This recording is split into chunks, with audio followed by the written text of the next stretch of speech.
Okay, one down na. So, hindi na kami magugutom ngayong gabi. May pang-ihaw na.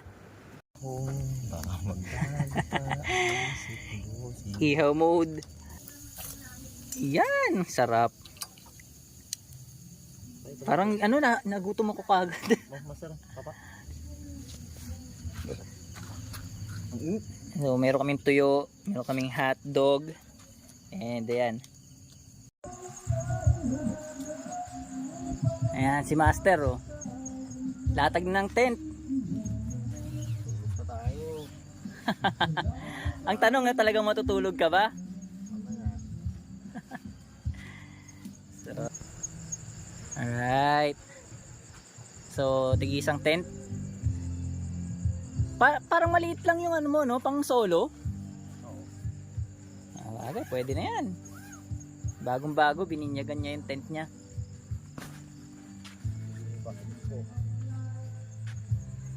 So, sa kabila, mayroon pong mga guest. Pero dito sa resort mismo na to, sa rock viewing, kami lang. Ayan, walang iba. So, luckily mayroon lang kaming ilaw. At syempre, pinakamagandang bagay dyan, ayun, meron tayong saksakan. So, hindi tayo mag-aalala na malobat. Kaya sigurado hanggang bukas makakapag-take tayo ng video niyan. Hindi namin to hinuli, di rin namin yan binili. Binigay lang yan ng aming yung may-ari ng resort. So marami kasi siyang tahong doon. Hindi daw kasi yun for sale. So ginawa niya, binigay na lang sa amin yung iba para meron kaming ihihawin ngayon. Tapos nagpaluto na lang din kami ng kanin. So ayan, sold na sold kami ngayong magdamag niyan.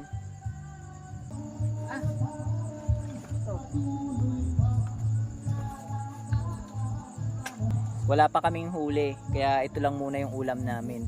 Iisa pa lang yun. Pero malaki-laki naman na. Ay, kasarap.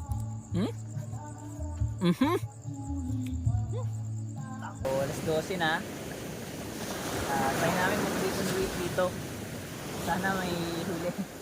So, yun. Pahingahan na. So, inabot kami ng anong oras? Alas 2 pasado. Pero sad to say, isa lang yung nahuli namin. Pero okay na din, kahit pa paano. Bukas ng umaga, pagising. Saan tayo? Hindi tayo nakahuli, sunugin natin magdung... Magsusunog daw kami rito. Hindi, joke lang. Bawi kami bukas ng umagang umaga. Siguro mga alas 5 o alas 6 gising kami. Then, bait and wait pa rin. May maglulur na yung kasama ko. Pero sana yung hipon namin ay okay pa rin. May yelo naman. Pang mamawan yun. Pahingahan na muna. Siyempre social kami dito.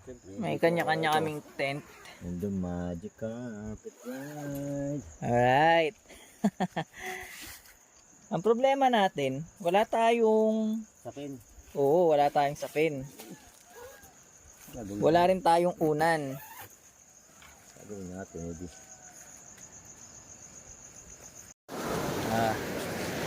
So, madilim pa. Alas 5 ng umaga na. And oras na ng rest back namin ngayon. Kahapon kasi, kagabi, isa lang. So, hindi na kami nasundan ulit. As in, wala talagang kumakagat. Ito si Master, nandito na kagad sa tapat ng dagat. So, good luck sa amin ngayon. Unang-unang huli namin ngayong umaga. Live bait, bumabanat. Saan natin? Dito? Oo Balik muna kami ng tent.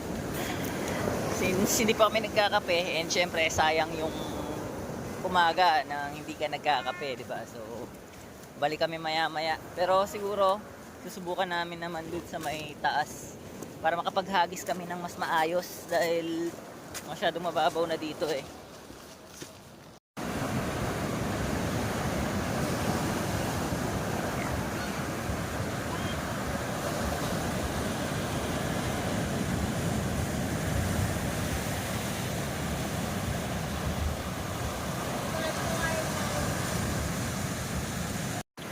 Yan, sobrang babaw na ng tubig ngayon.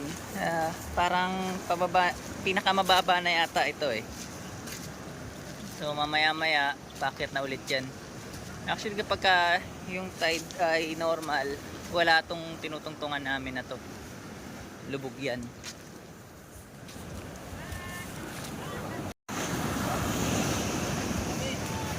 Okay, balik muna para magkape. Zero. Ito si Master mula kagabi.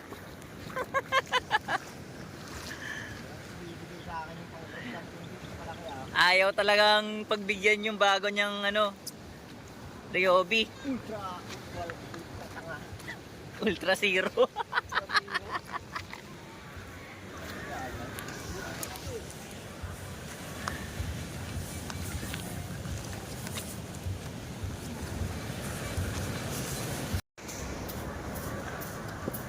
Ito ang ganda rin dito kapag oo.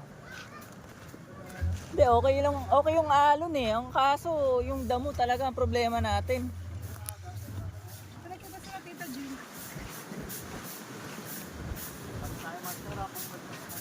Oo.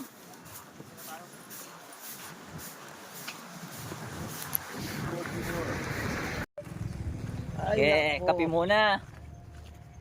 So may tindahan dito, yung may-ari ng resort. Doon kami magkakape. Kape. Kape sa mga zero. Para sa mga walang huli. Hindi, meron naman yan mamaya. Antay-antay tayo. Ha? Hanggang kailan yung mamaya na yan? Yan ang hindi ko masagot eh.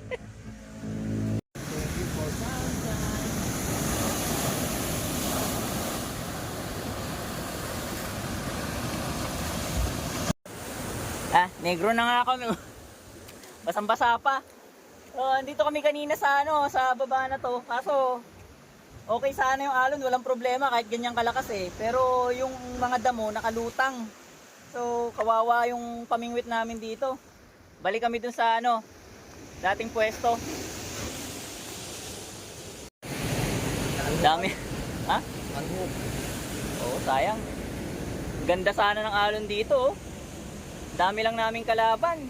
Grabe, pati pawikan napakadami kanina. Ay, kanina. Isa lang pala. Mali ako ng banat. So, lipat ulit kami ng pwesto. Sobrang lakas ng alon ngayon.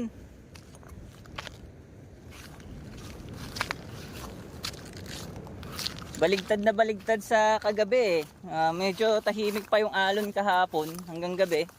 Okay pa. Pero pagdating nung umaga, sobrang lakas. Tapos ngayon mas lumakas pa siya. Ingat-ingat lang sa paglakad.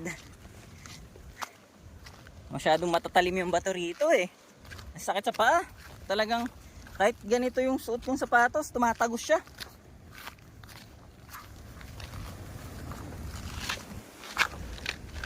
Oops! Ayan na nga! Muntik na!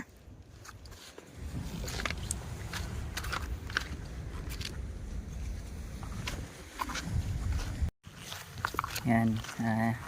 Nandito na kami sa tapat ng Casolares. So yan. Maganda sana dito. Yung pwesto. Basta wag lang yung gaya ngayon na sobrang dami ng damo. Medyo mahirap maghagis kasi puro sabit.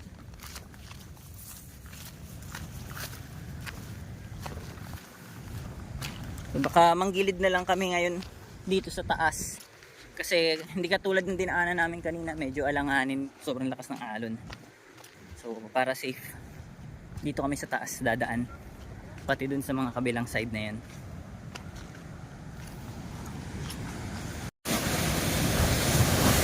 Yan.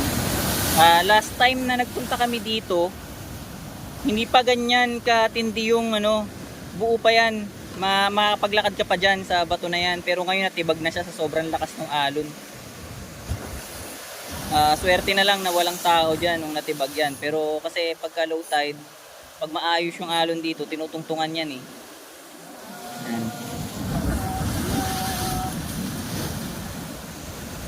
So hindi na kami po pwedeng dumaan dun sa dinadaanan namin sa baba, kaya dito na kami sa taas dadaan. Nagkagata na ulit. Ano, lipat na? Sabi sa'yo, dito lang eh. Oo. So pangalawa na namin.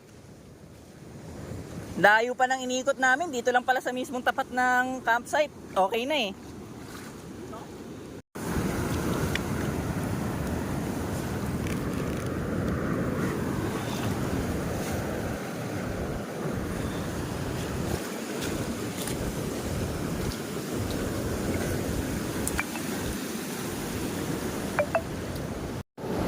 Okay. O, pauwi na nga lang eh, papunta na lang sa tent, nakatatlo pa oh. Oh, oh, oh, oh, oh. Jump zero. Si Master Jump natin, wala pa, zero pa rin eh. Parang minala siya ata buong magdamag. Pahinga na muna. Pero si Master hindi pa rin talaga sumusuko eh. Nag-lure na, nag-lure. Master! Ano? Kaya pa?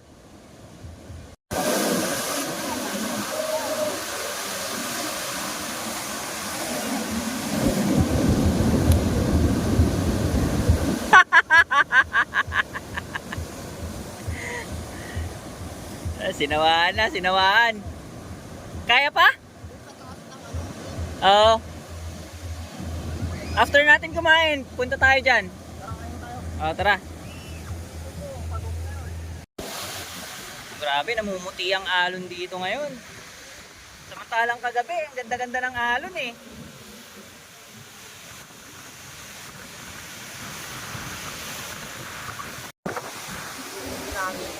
Oo, eh, tulitin na lang natin yung araw, yung oras.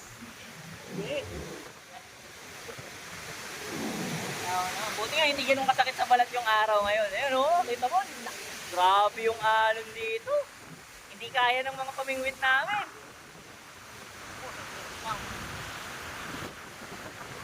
Kalabang kasi talaga yung damo eh. Kung ano lang, kung wala lang yung damo, walang problema sa alon. Kaso talagang parang GT humatak yung mga damo rito. Kasi kuya, Lipat kami ulit. Wala kaming mapapala rito sa pwestong to. Puro damo. nagpita ako ng skate din, nagpita pa ako. Ano? So, ayun. Sa huli, ang huli namin, 4 na piraso lang.